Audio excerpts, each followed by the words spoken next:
Thank you, Lebu, for coming and joining us as our hero speaker today.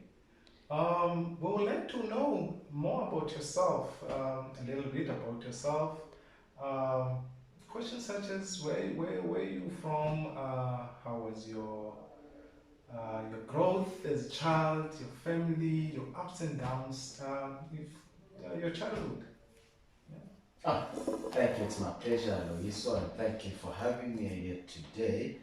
As I mentioned, my name is Lebogang Mokoena. I currently reside in Cape Town and a small township called Nyanga, regarded as the second oldest township in Cape Town after Ulanga. However, I grew up in the Eastern Cape, my days of primary school, and it was a boarding school. I had to change schools and return to Cape Town for my high school days. I'm a third born on my father's side from my father's paternity. However, we are probably about 15 kids from him. Wow, that's yeah. Right. So I'm the second from my mother's side. Yeah, pretty much I grew up very well in the Eastern Cape. That's where I built my solid foundation and came back to Cape Town where I went to high school at Zonneblom Nest Senior School. Also, you went from Eastern Cape. You did your primary school in Eastern Cape, and then you came to Absolutely. okay. So, how was the adjustment from changing from a rural, or call it a rural area, to a township and town? The adjustment of going from high school, and if you can tell us a bit more about your high school journey, your adolescence. Well, I can say I had it hard, man, because imagine I resided in the Eastern Cape at a small town, decent town called Somerset East, just before Port Elizabeth, and coming to Cape Town, where everyone did their own thing, and I mean, those days, 2010, 2011, those were the days. I mean, the major challenge that Cape Town teens faced were the gangsterisms, drugs, and all of that, right? So it was quite hard for me, however, because of my solid foundation and my commitment and self motivation. I thought, you know what, let me do my own thing and stick to what I've always planned.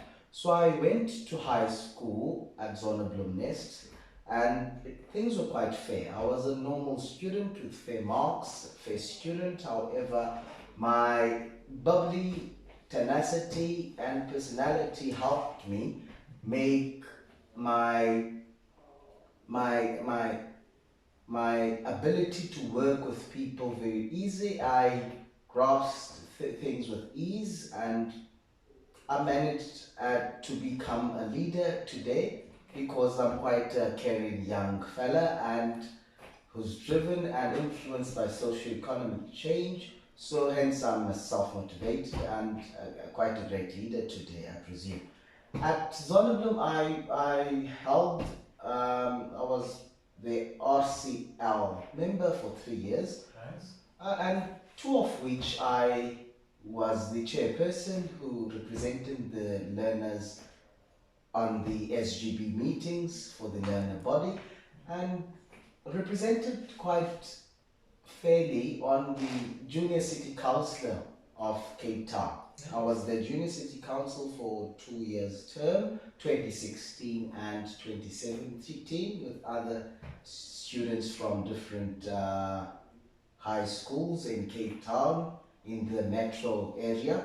So yeah, I throughout my journey I've groomed myself by sitting with relevant people, and I mean, I'm that guy who easily adapts to change. I Nice. quickly grasp things, and I'm open to learning. So can I ask you a question? So Sure. with all that you've done with being a leader and in your school, and so I want to check how how has that affected you when you go back to the township Sure. and also have to do both? Because we know that in the township, if you go in high school, you are regarded as a model C. And how did you adapt, or how did you um, not feel pressured, or pressure that came with that? Yeah. It was quite easy for me because I always knew what I wanted. As you mentioned, it's quite difficult when one lives in a township and when they go to school have to travel to town. They quite misinterpret your character and will make you feel inferior and will try and crush your spirit, right? However, I told myself that, you know what, this world is but a canvas in our own imagination. So what? Stuff them. I know what I want to do. I never felt pressure because at the end of the day, they did nothing for me. I did nothing for them. So I was able to surf, or rather filter, between what's good and what's bad, relating to the two segmentations of a human mind, that you can distinguish between good and bad. So it was quite clear for me that, you know what, I have to follow the path that I want to lead. Do you get it? Okay. So you graduate, you matriculate, as all South African kids or any youth in the township. You come to that point now, have to face the real world, either university or work and other things. So how was that for you? Did you had a plan that after matric, what are you gonna do? What was the plan, and how far has that plan taken you? Well, I matriculated at Zonneblum and did subjects like life sciences, dance, pure maths, tourism. They all mixed up.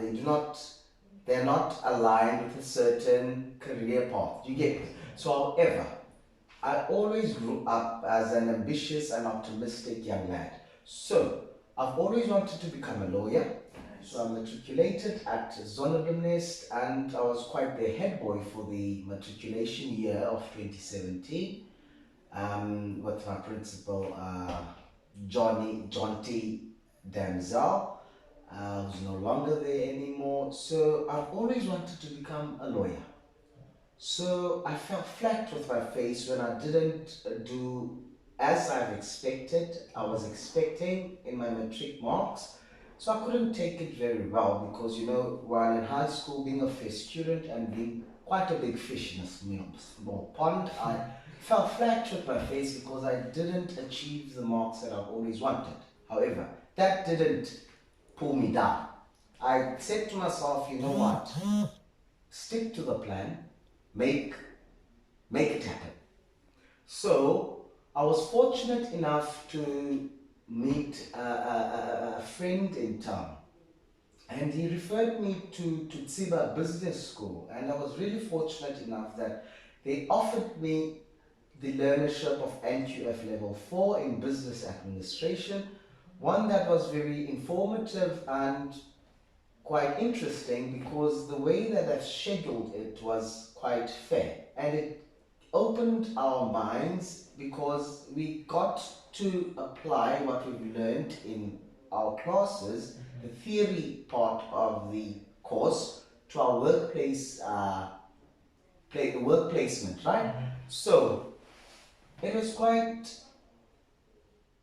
mind blowing, and I always applaud good education because, you know what, I believe that the dream doesn't lie in victimization or blame. It rather in commitment, hard work, and good education, right? So I thought, you know what, you're not yet gonna become a lawyer. However, do not undermine anything that comes your way.